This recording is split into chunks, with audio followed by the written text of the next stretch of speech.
South ആഫ്രിക്കയ്ക്ക് 9 പ്രോവിൻസാണ് ഉള്ളത്. South ആഫ്രിക്കയുടെ ഭംഗി ശരിക്കും പറഞ്ഞാൽ നല്ല മഴയായതുകൊണ്ട് ആസ്വദിക്കാൻ പറ്റുന്നില്ല. അതിഭയങ്കരമായ പച്ചപ്പാണ് ഇവിടെ ഉള്ളത്. ഇവരുടെ ഗ്രൗണ്ടൊക്കെ അടിപൊളി സൂപ്പറാണ്, പറയാതിരിക്കാൻ നിവൃത്തിയില്ല. പക്ഷേ മഴ ആയതുകൊണ്ട് നല്ല മഴ പെയ്തുകൊണ്ടിരിക്കുകയാണ് പുറത്ത്. അതുകൊണ്ട് നമുക്ക് പുറത്തിറങ്ങാനായിട്ട് പറ്റുന്നില്ല. ബസ്സിൽ തന്നെ നമ്മൾ യാത്ര ചെയ്തുകൊണ്ടിരിക്കുകയാണ്. ഞാൻ ഇതുവരെ കണ്ടിട്ടുള്ളതിൽ എനിക്ക് ഏറ്റവും ഇഷ്ടപ്പെട്ടിട്ടുള്ള സ്ഥലം സൗത്ത് ആഫ്രിക്ക തന്നെയാണ്, അതിന് സംശയമില്ല.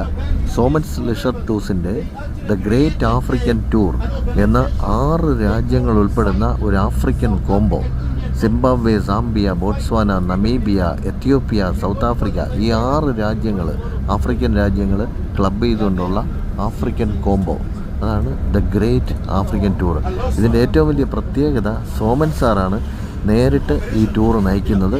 ഈ ടൂർ മാനേജർ സോമൻ സാറാണ്. അത് അതിഭയങ്കരമായ പ്രത്യേകതയാണ്. അത് സോമൻ സാറിനോടൊപ്പം യാത്ര ചെയ്താൽ മാത്രമേ അത് മനസ്സിലാവുള്ളൂ. അത് എത്ര എക്സ്പ്ലെയിൻ ചെയ്ത് കഴിഞ്ഞാലും അതിന് ഇക്വലൻ്റ് ആകത്തില്ല. ഇതിപ്പോൾ മഴ കാരണം നമുക്ക് ഒന്നും നേരാവണ്ണം കാണാൻ പറ്റുന്നില്ല. എന്നാലും കുറച്ചൊക്കെ കാണിക്കാം. സൈഡ് മൊത്തം മലയാണ്. നടുക്കൂടി റോഡ് വളരെ ഭംഗിയായിട്ട് അവർ കൺസ്ട്രക്ട് ചെയ്തിട്ടുണ്ട്. ദീർഘകാലത്തെ അടിമ വേലയിലൂടെയാണ് ഇവിടെയുള്ള എല്ലാ ഡെവലപ്മെൻറ്റും നടത്തിയിട്ടുള്ളത്. ബ്ലാക്സിനെ ഭയങ്കരമായിട്ട് അവർ യൂട്ടിലൈസ് ചെയ്യുകയോ മിസ്യൂട്ടിലൈസ് ചെയ്യുകയോ ചെയ്തിട്ടാണ് ഇവിടെയുള്ള എല്ലാ ഡെവലപ്മെൻറ്റും ചെയ്തിട്ടുള്ളത്. അത് ഒരു വശത്ത് നമ്മൾ കേൾക്കുമ്പോൾ അങ്ങേറ്റം ഖേദകരമാണ്. എന്നാലും ഈ വികസനം മുഴുവൻ അവർ ചെയ്തെടുത്തിട്ടുണ്ട്.